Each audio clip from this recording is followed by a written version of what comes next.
한때 현대 사회에서 스트레스와 바쁜 일상으로 인한 건강관리에 관심이 높아지면서 사람들은 점점 더 자연에서 얻을 수 있는 건강한 식재료에 주목하게 되었다. 이른바 슈퍼푸드라는 이름은 몸에 좋은 영양소가 가득 담겨 있으며 적은 양으로도 높은 효능을 발휘한다고 알려진 음식들을 일컫는다. 이 이야기에서는 이러한 슈퍼푸드의 세계로 여행을 떠나보자.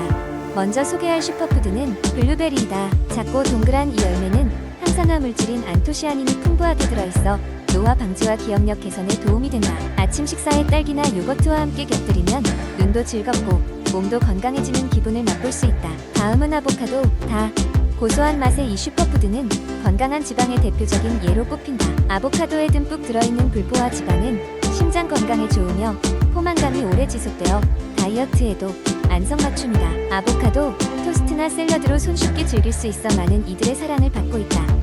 또 놓칠 수 없는 것이 바로 바나나인데 아침이나 운동 전후에 빠르게 에너지를 보충해야 할 때 특히 유용하다. 바나나는 단순당과 복합당을 모두 함유하고 있어 에너지를 즉각적으로 공급함과 동시에 천천히 분해되는 에너지를 제공하여 장시간 활동을 유지할 수 있다. 또한 칼륨이 풍부하여 근육 경련 예방에도 효과적이다. 그리고 세계 여러 음식에 두루 활용되는 퀴노아 역시 빼놓을 수 없다.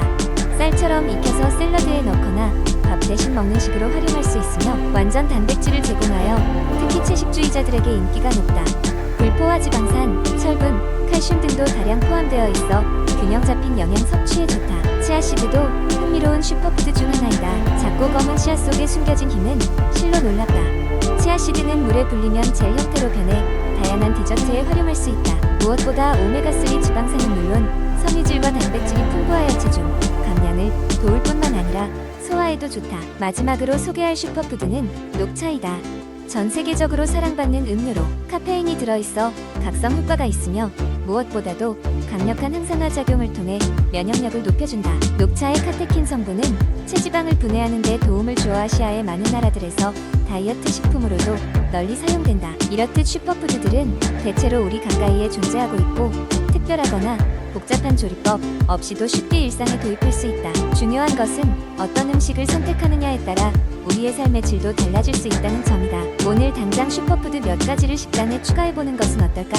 당신의 몸과 마음이 자연의 혜택을 누리는 행복한 시간이 되기를 바란다. 두 번째 이야기, 내가 효율적인 운동 루틴을 찾게 된 계기는 몇 달 전 친구들과의 술자리에서 시작되었다. 친구들과 다양한 이야기를 나누던 중 자연스레 건강과 운동 이야기가 나왔다. 그때 나는 일주일에 몇 번씩 헬스장에 가고 있었지만 큰 성과를 느끼지 못해 지쳐있는 상태였다. 그러던 중 친구 한 명이 매우 유명한 운동 블로그를 추천해 주었다. 그 블로그에는 헬스 전문가이자 피트니스 인플루언서인 저자가 직접 실천해보고 입증한 운동 팁이 가득 담겨 있었다. 다음 날 나는 호기심에 블로그를 찾아보았고 다양한 글과 운동 비디오들이 있었는데 그중 효율적인 운동 루틴이라는 포스트가 눈에 띄었다. 이 포스트는 짧지만 강도 높은 운동을 통해 시간을 아끼면서도 효과를 극대화할 수 있는 방법을 제시하고 있었다. 특히 이를 위해 주 4일간의 루틴을 소개하고 있었고 나는 이 루틴을 한번 시도해보기로 했다.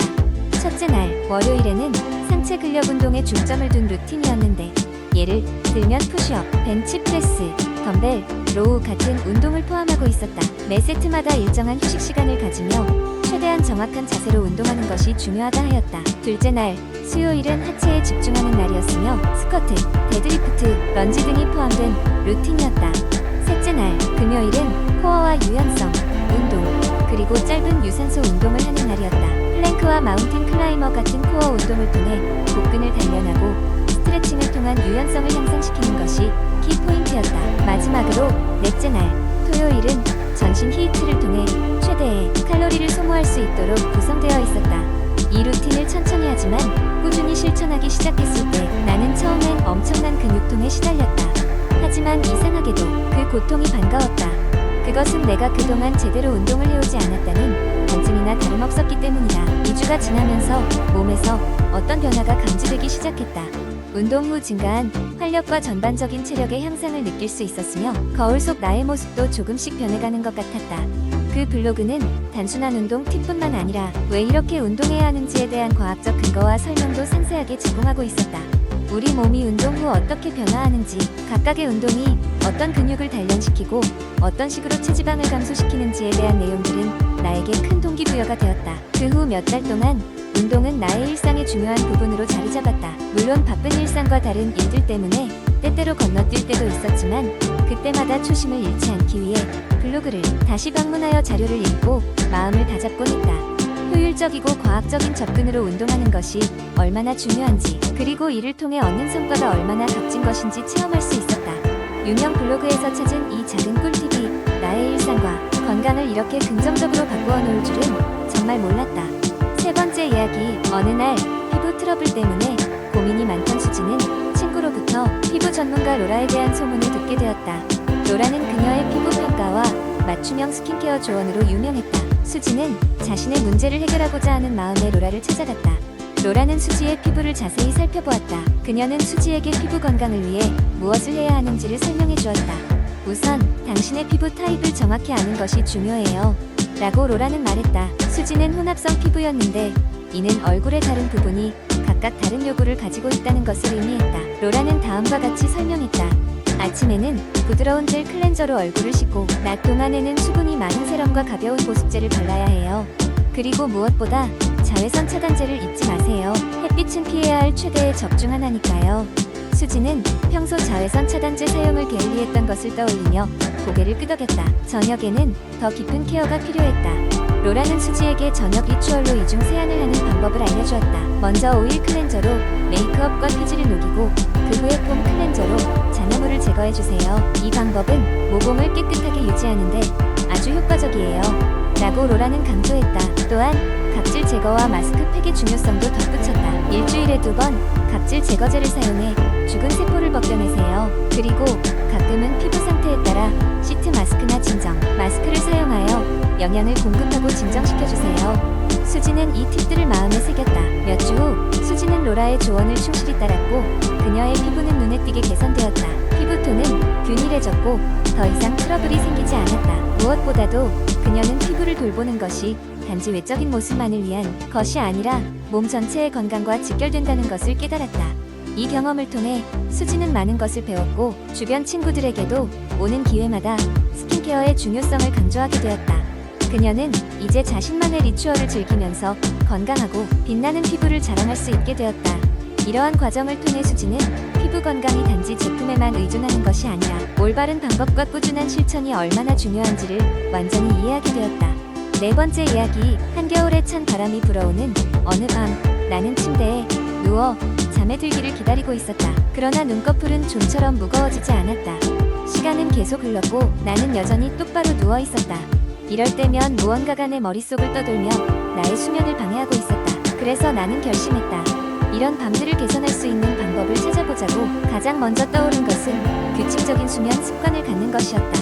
매일 같은 시간에 자고 같은 시간에 일어나는 것이 수면 주기를 일정하게 유지하는 데 도움이 된다. 나는 알람을 맞추고 거의 매일 같은 시간에 침대에 눕는 습관을 들이기 시작했다. 다음으로 나의 침실 환경을 점검했다.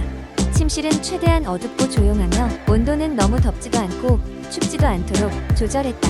이러한 작은 변화가 어떻게 큰 차이를 만들어내는지 놀랍기만 했다. 특히 암막 커튼을 설치한 이후 외부의 불빛이 나의 수면을 방해하지 않게 되었다. 그 후에는 자신만의 릴렉스하는 루틴을 만들기로 했다. 잠들기 전 30분에서 1시간 정도는 핸드폰과 컴퓨터 등 전자기기를 멀리하고 대신 책을 읽거나 명상을 하는 시간을 가졌다. 처음에는 익숙하지 않았지만 시간이 지나면서 마음이 차분해지고 졸음이 오는 것을 느낄 수 있었다.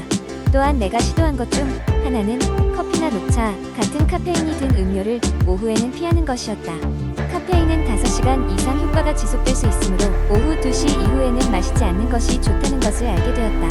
마지막으로 나는 물리적인 운동의 중요성을 깨달았다. 낮 동안 적절한 운동은 숙면을 돕는 호르몬을 분비하는데 긍정적인 영향을 미친다. 매일 저녁 산책을 하거나 가벼운 스트레칭을 통해 몸과 마음을 이완시키고 나니 밤이 되면 자연스럽게 졸음이 찾아왔다. 이러한 수면 개선 방법들을 시도한 이후 나는 조금씩 달라지는 나의 잠 습관을 느낄 수 있었다. 잠 못 이루던 밤들이 점차 사라졌고 아침에 일어났을 때의 상쾌함은 이루 말할 수 없었다. 수면이라는 것이 단순히 눈을 감고 있는 시간이 아니라 나의 삶의 질을 결정짓는 중요한 요소라는 것을 깨닫고 난 후 나는 더 이상 불면의 밤에 시달리지 않게 되었다.